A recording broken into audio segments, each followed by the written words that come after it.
Have you ever felt like you just feel things more intensely than everyone else? Well, today we're going to paint a psychological portrait of the deeply sensitive soul. We're going to piece together the common traits that really shape their inner world, and it's all based on some pretty fascinating analysis.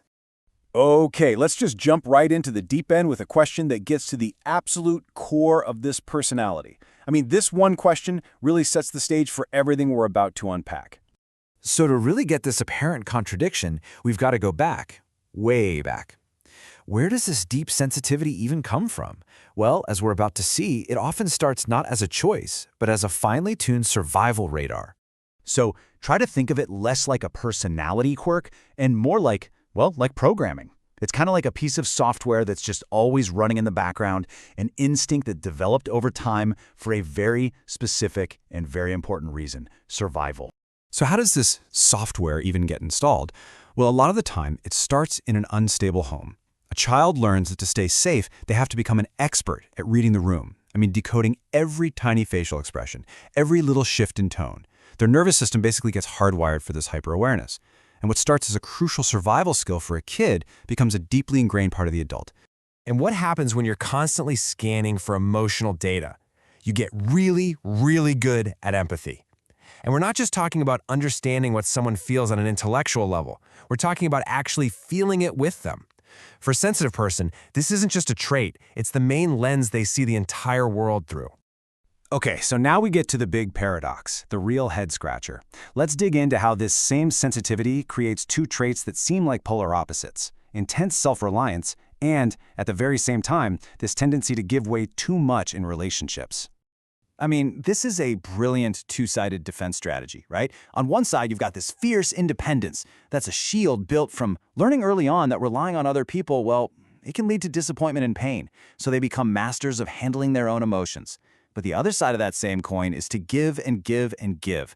They pour their love into actions, driven by this deep-seated belief that their value comes from being needed. It's a powerful, subconscious way to try and make sure they'll never be abandoned. Wow.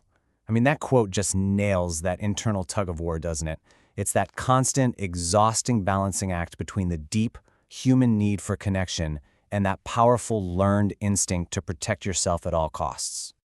So let's really break down why they give so much. It's fascinating because this tendency to show love through doing things, it lines up perfectly with what author Gary Chapman famously called the acts of service love language. But what's so important to understand is what's running underneath that beautiful expression. It's a core belief that their worth is tied to how useful they are. This makes giving a powerful, if subconscious, strategy to keep that fear of abandonment at bay. But, and this is a huge but, there's a real danger here. While all this giving comes from a place of genuine love, if there aren't healthy boundaries in place, it is a one-way ticket to burnout. It can lead to resentment and just a total depletion of their own energy. All right, let's go even deeper now, into the emotional core of the sensitive person. Because what we're about to find is pretty amazing. Their deepest fears and their greatest strengths often spring from the exact same source. So, what do you think is their absolute deepest fear? Sure, the fear of being abandoned or not being good enough, those are definitely in the mix. But this analysis suggests there's one fear that sits even deeper than all the others. And there it is. Their deepest fear isn't being alone. The real terror is being misunderstood. It's investing their entire heart into a relationship only to realize it has no real depth. For the sensitive soul, a shallow connection is 1,000,000 times lonelier than actual solitude.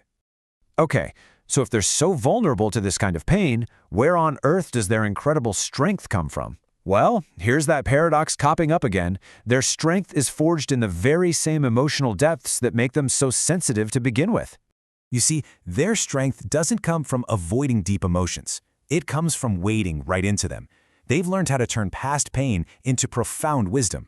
And this whole process builds what the psychologist Daniel Goleman famously called emotional intelligence. Isn't that incredible?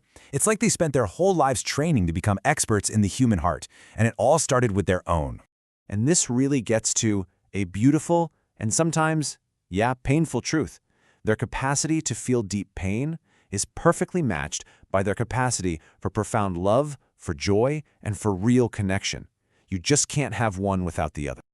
Okay, so this brings us to the final, crucial piece of our portrait.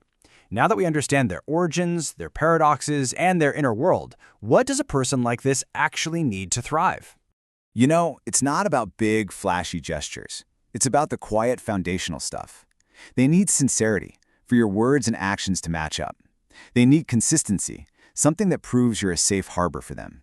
And maybe, just maybe, the most important thing of all is the simple gift of being understood without having to constantly explain why they feel the way they do. And that's really the bottom line, isn't it? For the sensitive soul, authenticity is absolutely everything. They don't need a picture-perfect relationship. They need a real one. An honest connection with all of its messy, beautiful imperfections is the ultimate prize. So as we wrap this up, I'll just leave you with this question to think about. Do you see yourself, or maybe someone you care about, in this portrait? Hopefully, this explainer has shed a little light and maybe offered a new, more compassionate way to see the sensitive souls in our lives, including, perhaps, ourselves.